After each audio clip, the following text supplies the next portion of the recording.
back to my channel. My name is Idera and if this is your first time on my channel, you're welcome.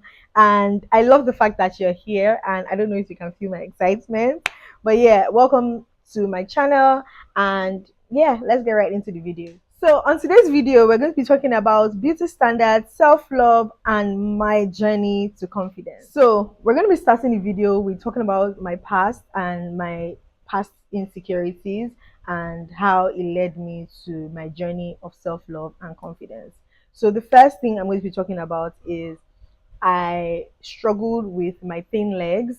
So for my body shape and type, my legs are quite thin, and it always used to affect me in terms of how do I look. I didn't like wearing short things. I liked wearing short things, but I didn't think they looked cute on me, so I would rather not. And then another thing was having to deal with acne as a teenager. Obviously, like even acne as an adult was difficult. So now imagine acne as a teenager. I struggled a lot. And we I didn't even know there was anything such as acne when I was growing up. Obviously, like you see like young ladies, acne on their face, and you'll be wondering, oh, what's that? Oh, what caused this? You'll be thinking, is their soap, is their lotion, is the perfume they're using, maybe they're allergic to something. You never really thought it was like hormonal or anything that to do with your internal organs and how your body system works. Another thing I struggled with,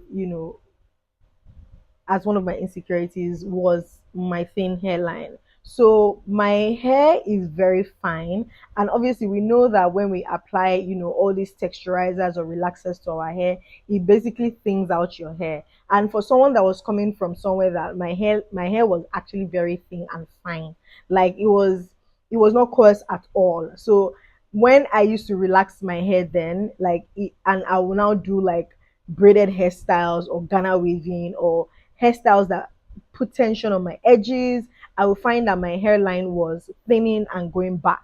So I struggled with this a lot because a lot of my, you know, the girls in my year weren't experiencing this. This was, almost peculiar to me and a few other ladies. And I feel like another thing is no one ever tells you how to, adjust to your hip dips or your belly fat or your back fat. Like these are the things that used to keep me up at night, growing up and even till now. Like I still struggle with those things. I mean, obviously I've learned to embrace them as part of my identity. I can, exercise, I can work out, I can eat right, but those things will always be there because that is just how my body stores fat. So looking at the brighter side, I would say how I was able to overcome all these insecurities or manage them was basically having my mom to talk to. So I used to, speak to my mom about these struggles and just ask her, look, like I'm going through this, how do I navigate it? Oh, my acne, like what do I do?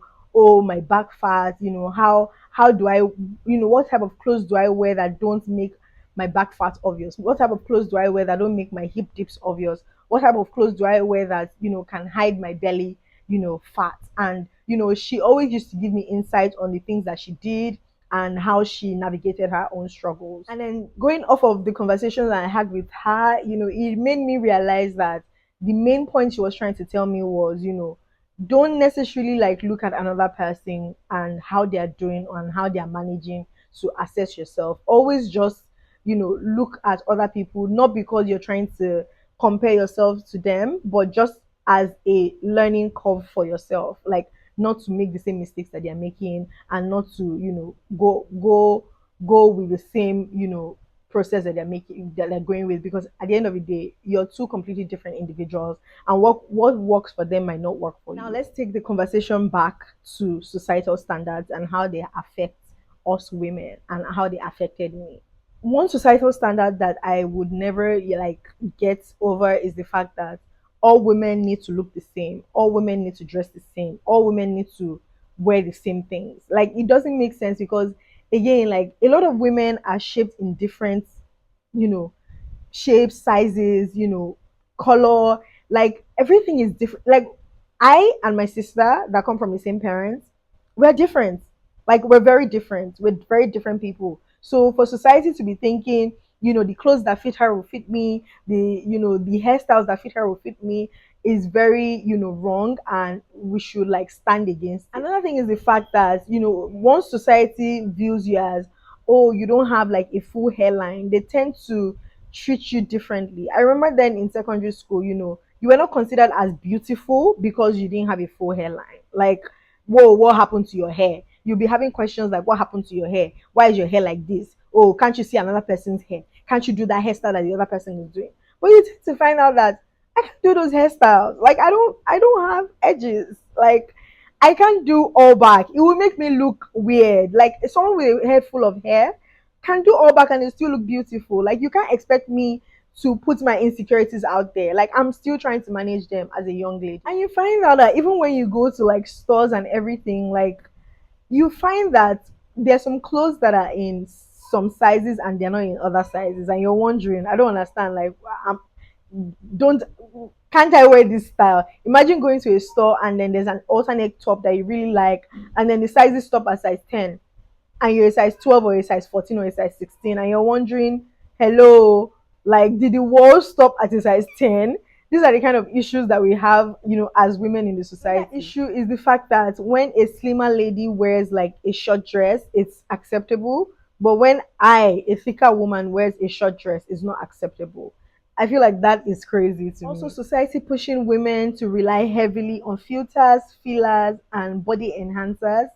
Like, why would you put yourself through all that, struggle, just because you want to look acceptable, you want to be accepted, you want to feel among, you want to, be able to walk into any organization and, because of your body or because of your face or because of your hair, like, they accept you. You don't want to be in that kind of environment. You want to be in an environment whereby they accept you regardless of how you look, because that is what, like, nothing on the exterior actually matters. I don't know if people understand. And then you might ask, how do you tackle these issues? For me personally, I learned to dress very comfortably. Like, if I don't feel comfortable in something, I don't wear it.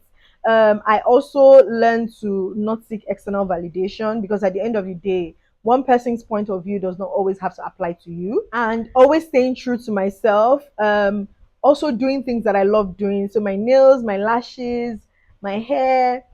I just tend to do a lot of self-care, because at the end of the day, right, I have to do things that make me happy. I have to do things that make me feel good, and I have to do things that helps me radiate the person I am truly inside. And also, we can't forget the fact that doing what you love doing for work also helps you tackle all these issues that are external. So now tell me, what's the one thing you love about yourself? How do you deal with your insecurities? What is a beauty standard you wished didn't exist? And with this, I'm going to leave you with a few words. So remember that you can't experience life through another person's eyes, and you can only experience life through yours.